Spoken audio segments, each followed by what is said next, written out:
Oke, baiklah. Assalamualaikum warahmatullahi wabarakatuh. Sampai berjumpa lagi Pak Wahyudin sama Bu Indah. Gimana Pak Wahyudin kemarin kan sempat Waalaikumsalam. sempat kayak flu gitu kan. Sekarang kelihatannya sudah sumringah ini. Iya ini kemarin memang belum Pak. Sekarang sudah oke nih, sudah Oh siap. ya, alhamdulillah kalau begitu. Baiklah ya, untuk hari ini pembahasan kita itu tentang prinsip asesmen. Tapi sebelum dimulai mungkin ada yang bisa membantu untuk menjadi moderator. Ini siapa yang bertugas hari ini? Iya. Saya ajak kali Pak, bisa kasih. Ya. Silakan. Terima kasih. Assalamualaikum warahmatullahi wabarakatuh.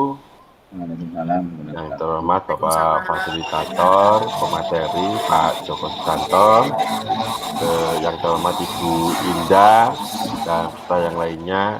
Alhamdulillah hari ini kita masih bisa mengikuti Meet ya, Google Meet hari ini, materi hari ini dengan kondisi sehat walafiat ya. Sebab itu mari kita panjatkan puji syukur kepada Allah sehingga hari ini masih bertemu dengan kondisi yang sehat. Sebelum kita mulai kegiatan hari ini, mari kita awali dulu dengan berdoa bersama menurut agama dan kepercayaan masing-masing. Berdoa silakan.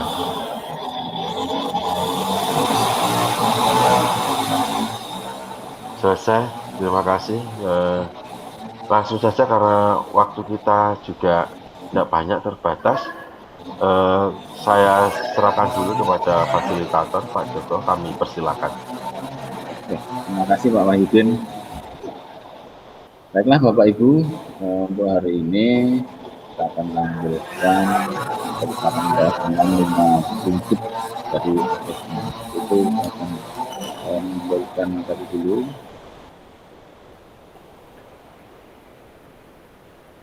Bagaimana sudah?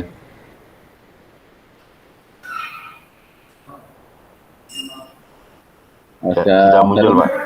Ya sudah muncul. Ya. Sudah Pak, sudah muncul. Ini. Nah, hari ini materi kita itu tentang prinsip asesmen. Jadi di dalam asesmen itu terdapat 5 prinsip. Yang pertama adalah asesmen merupakan bagian terpadu dari proses pembelajaran, memfasilitasi pembelajaran, menyediakan informasi sebagai umpan balik guru, serta didik dan siswa. Guru bertugas untuk merancang pembelajaran berdasarkan hasil asesmen. Asesmen dikembangkan sejak awal perencanaan pembelajaran, sehingga kegiatan asesmen terintegrasi dan berkaitan erat dengan pembelajaran. Nah, keterkaitan antara tujuan pembelajaran dengan asesmen yang dirancang, termasuk dengan kriteria penilaian hasil belajar siswa, asesmen yang terbitet sebagai sesuai kebutuhan belajar. Ya. Terus asesmen memberikan pengaruh pada apa dan bagaimana peserta didik, belajar, dan juga sebaliknya. Jadi ada 3 hal ini ya, yaitu asesmen, terus kemudian perencanaan pembelajaran, terus yang ketiga adalah kegiatan belajar. Jadi ketiga hal ini saling berkaitan erat ya, sebagai suatu rangkaian. Ini rangkaian asesmen. Nah, ketiga hal ini itu menjadi suatu siklus yang berkelanjutan. Nih, monggo untuk tentang bagaimana caranya atau bagaimana supaya ketiga hal ini atau pengertiannya apa, ketiga hal ini menjadi suatu siklus yang berkelanjutan. Nah, monggo mungkin Bu Indah atau Pak Wahyudin bisa. Saya Pak, jadi asesmen itu nanti bisa asesmen itu dilaksanakan, yaitu ada tahapannya, yaitu Yang pertama ditanyakan untuk bisa dipakai untuk perencanaan pembelajaran. Jadi itu awal asesmen atau pretest. Setelah itu, setelah perencanaan pembelajaran, barulah tercipta kegiatan pembelajaran, kegiatan belajar. Nah, setelah kegiatan belajar berlangsung, maka akan diadakan asesmen lagi untuk membandingkan antara pengetahuan awal sebelum pembelajaran dengan pengetahuan setelah adanya pembelajaran, gitu, Pak. Ya. Bu Indah mungkin menanggapi soal itu bagaimana? Atau mungkin ada yang ditanyakan?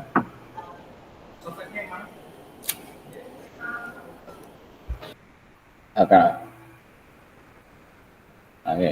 Sementara sudah jelas, Pak. Sementara sudah jelas. Jadi benar sekali.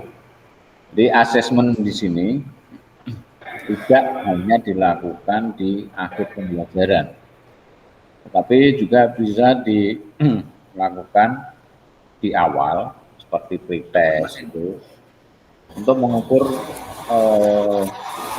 pemahaman dasar siswa sebelum melakukan pembelajaran, sehingga kita bisa mengetahui itu pemahaman dasarnya seperti apa. Sehingga dari hasil asesmen di awal, nanti guru dapat melakukan perencanaan pembelajaran. Atau mungkin perencanaan pembelajaran sudah ada, atau ada mungkin yang perlu dikoreksi atau mungkin ditambahkan, itu di dalam perencanaan pembelajarannya bisa dikoreksi dari hasil tersebut. Kemudian dari perencanaan pembelajaran dilakukanlah kegiatan belajar. Jadi selama belajar dan kegiatan belajar ini nantinya di akhirnya untuk mengukur capaian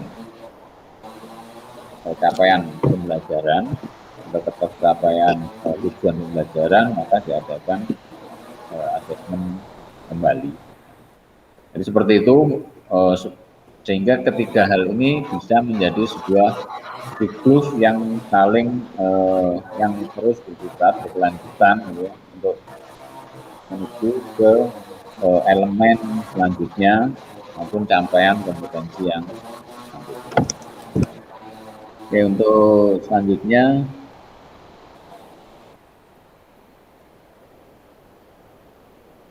prinsip yang kedua, kita masuk ke prinsip yang kedua. Ya, di prinsip asesmen yang kedua ini, asesmen perlu dirancang dan dilakukan sesuai dengan tujuan. Asesmen dapat digunakan untuk mendorong proses belajar menjadi bagian dari pembelajaran, mengembangkan kemampuan metakognitif dan reflektif, yaitu disebut asesmen formatif, terus menilai hasil belajar dan mengambil keputusan di akhir suatu tahapan, juga dengan asesmen formatif. Kemudian menentukan kebutuhan belajar dan membentuk program pembelajaran individual serta D, itu asesmen diagnosis, yang dimana ketiga tujuan ini mengacu pada capaian pembelajaran. Dari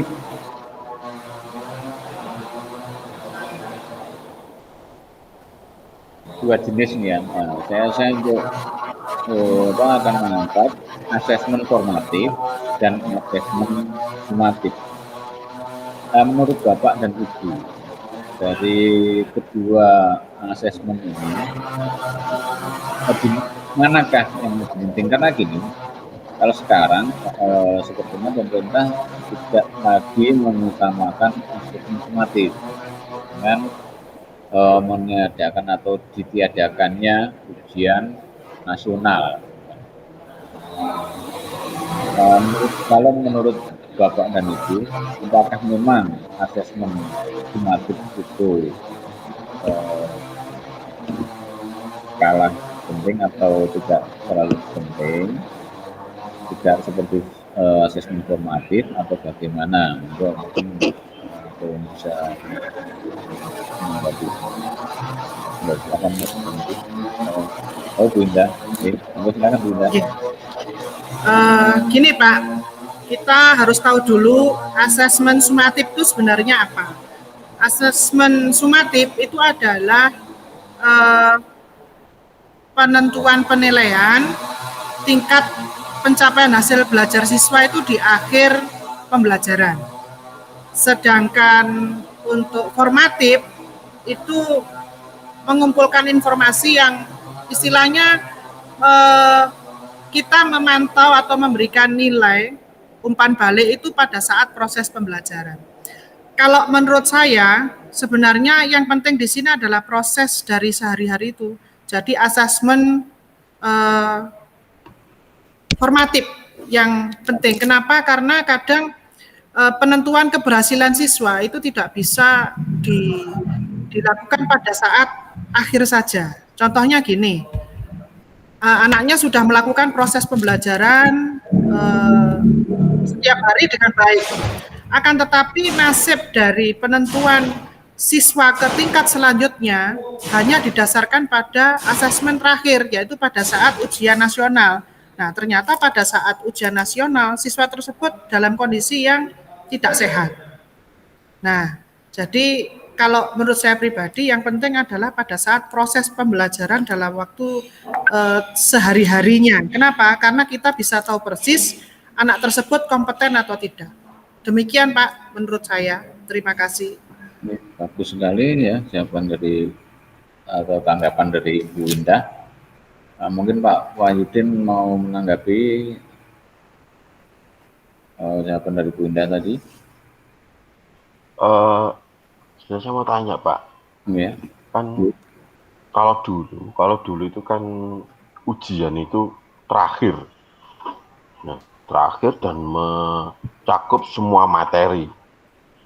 Apakah di asesmen sumatif itu sama dengan yang dulu, Pak? Contoh misalnya pelajaran dalam waktu 1 semester. Terus di asesmen sumatif apakah pelajaran yang awal-awal bulan pada semester pertama itu sudah diajarkan, apakah nanti di asesmen sumatif itu juga akan ditanyakan gitu? Iya, ya, jadi asesmen sumatif itu seperti itu. Jadi misalkan ada ujian tengah semester, jadi dia di tengah semester akhir dari tengah semester itu siswa akan diuji. Terus ada ujian akhir semester, jadi setelah 1 semester dilakukanlah ujian di akhir semester. Dan juga ada ujian yang dilakukan sebelum siswa lulus, yaitu seperti ujian nasional seperti itu, atau ujian sekolah di kelas 12, jadi yang memuat materi atau kompetensi-kompetensi yang mulai dari kelas 10 itu akan diujikan di situ. Begitu Pak Wahyudin. Iya Pak. Kan itu Pak, maksudnya kayak ujian nasional ya pelajaran kelas 1, 2, 3. Nah, secara otomatis dalam jangka waktu yang lama, pelajaran kelas 1 aja lah ke kelas 3 semua, Pak, ya. berjalan 2 tahun. Iya. Sedangkan di kejuruan sendiri itu makanya banyak. Sehingga apakah ini yang tidak membuat nilai ujian nasional turun, apakah bukan ini? Jadi yang dikeluarkan soalnya itu soal yang sudah harusnya dikerjakan 3 tahun yang lalu gitu. Tapi harus dikeluarkan lagi di tahun terakhir pada saat mau lulus di ujian nasional itu. Nah ini, apakah memang dibuat seperti itu atau gimana Pak? Oke, memang pertanyaan bagus ya. Gini Pak Wahyudin, sebenarnya kalau di siswa akan lulus ya, di akhir tahapan belajarnya ada hal-hal atau materi-materi yang seharusnya bukan hanya 3 tahun, sampai 10 tahun, sampai 20 tahun kemudian pun harus tetap ingat itu materi-materi tentang hukum. Itu tentang hukum itu sebagai orang listrik ya harus ingat, harus paham betul. Nah, seperti itu. Jadi kenapa kelas 10 tetap dimunculkan dan diuji di akhir? Karena materi pengetahuan tersebut itu harus tetap paham, tetap diingat, karena itu merupakan materi dasar yang tentang bagaimana dia paham tentang kelistrikan, begitu. Iya Pak, kan biasanya kalau mau UNBK atau UNAS itu ya, ada PIB, program intensif belajar selama 3 bulan, 2 bulan sebelum adanya UNBK atau UNAS itu. Nah, padahal di PIB itu membahas soal-soal yang pada saat kelas 1, kelas 2 dulu. Berarti kan itu mencoba untuk mengingatkan kembali materi yang lama. Padahal untuk materi yang baru aja, yang kelas 3 aja, minggu ini diajarkan, kadang minggu depan sudah lupa. Nah, model sekarang kan seperti itu. Hari ini diajarkan, minggu depan sudah lupa. Nah, ini gimana solusinya supaya tadi contoh hukum orang listrik harus bisa seterusnya. Nah, ini. Jadi memang ya, tapi juga dikatakan sama Bu Indah,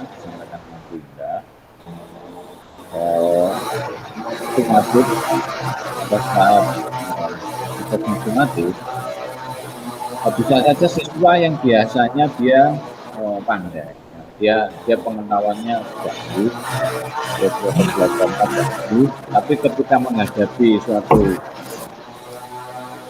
ketika pada saat ujian akhir dia dalam kondisi kurang sehat, misalkan yang drop, otomatis juga dia tidak bisa menyelesaikan mungkin hasil dari penilaian itu kan menjadi tidak bagus. Saya setuju tetap ada yang namanya asesmen sumatif itu, tapi tidak sebagai penentu kelulusan. Jadi dan juga mengukur kemampuan atau memetakan, oh berarti kalau misalkan hal-hal yang harus diingat ya, dan dipahami siswa yang tidak boleh terlupa, ketika dikeluarkan di akhir kelas 12, apakah siswa tersebut masih ingat? Apakah siswa tersebut masih paham tentang hal tersebut? Kalau ternyata hasilnya tidak baik, itu bisa menjadi koreksi dan bisa menjadi umpan balik kepada kita sebagai pengajar. Oh, berarti kita harus memperbaiki pembelajaran lagi, ya, mungkin sehingga nanti hal-hal yang seharusnya menjadi dasar itu sampai dia bekerja dan sebagainya itu, dan sampai dia lulus terus setelah itu bekerja itu tidak terlupa. Jadi itu juga menjadi umpan balik dan menjadi koreksi kita untuk membuat, merencanakan satu pembelajaran yang baik. Baiklah Bapak Ibu, ini saya karena waktunya sudah hampir habis nih, sudah habis ya. Untuk hari ini, untuk materi hari ini ya, dari Bapak dan Ibu tanggapannya luar biasa ini sekali. Sebenarnya masih banyak ini ya, belum sempat kita bahas, tapi karena berhubung waktunya